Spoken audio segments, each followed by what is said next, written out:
everyone, Heccu here at the WePlay Academy League Season 1 Finals, and I'm finally making an interview with ATR. I'm saying finally because I was trying to catch you like yesterday, it didn't work out, but finally you're here sitting next to me. I'll be able to ask you all of the questions, I guess, regarding Fnatic Rising and Mouse Sports because you just won against them. You unfortunately lost Inferno, but you managed to turn it around on Vertigo.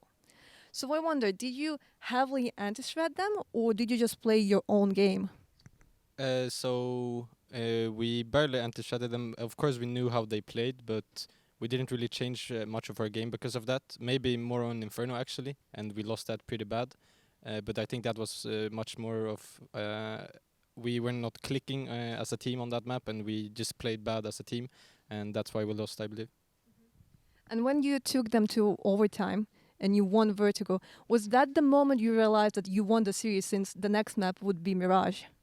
Yeah, pretty much. Or of course, we still we were a bit nervous about actually taking the overtime on Vertigo, but after winning the Vertigo overtime, we were really confident that we would wreck them on Mirage. But your opening series was actually against Fnatic Rising. It was not just a 2-0, it was an incredibly dominant performance because you won with a score like what, 16-3, 16-3. Do you think that if instead of Ancient, they would actually pick Vertigo, if it would change anything?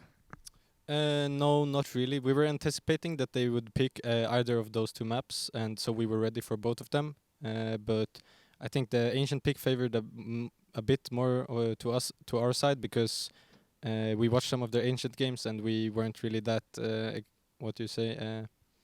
We thought that they played it pretty bad, and that's why it was fine when they picked it against us. I see, but it means that you already guaranteed yourself a spot in the grand final, but you're going to play either against Fnatic Rising or Mouse NXT. Which team do you think you're going to face once again? If I would bet on it, it would probably be Mouse because they are the stronger team both individually, and I feel like they have been playing really good overall. But I feel like Fnatic regained a lot of their confidence in today's game, so I think that they can at least make it really close and even win it if they are playing at a good enough level.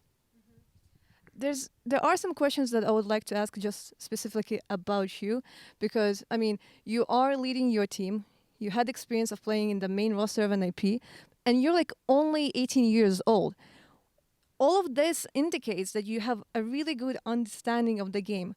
Where does it come from? Do you watch demos or is there something else that you do? I try to watch as many demos as I can, and I try to actually think about what's happening. The same is about the professional games that are being played live. I just don't watch it because I want to see the highlights, if I can say it like that. And I try to spend, and I've spent very much time just on a server on my own Thero crafting and things like this. Okay, interesting because I didn't really hear at all like people saying like like I go into solitary craft, but like about like demos, there's often a discussion about like what should an upcoming team watch. Should like they watch tier 1, like to watch the best to become the best, or do they like or should they watch something like tier 2, tier 3, like something that it will be way easier for them to replicate? What is your opinion on this matter? I think the best choice is always to pick tier 1 because in the lower tiers people might actually not have a good idea behind what they're doing, and so if you watch it and think about what they're doing, it's probably even not even thought through, and so you can just mind fuck yourself, if I can say that. And so I think it's always better to watch tier 1 teams because most of the time they always have some thoughts behind the things that they're doing.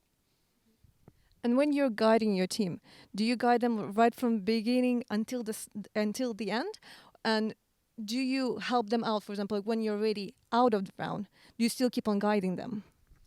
Depends really on the round. There can some rounds be some rounds where I just call in freeze time and we just win the round very clean. But most of the time, I call most of the round. But yeah, I sorry.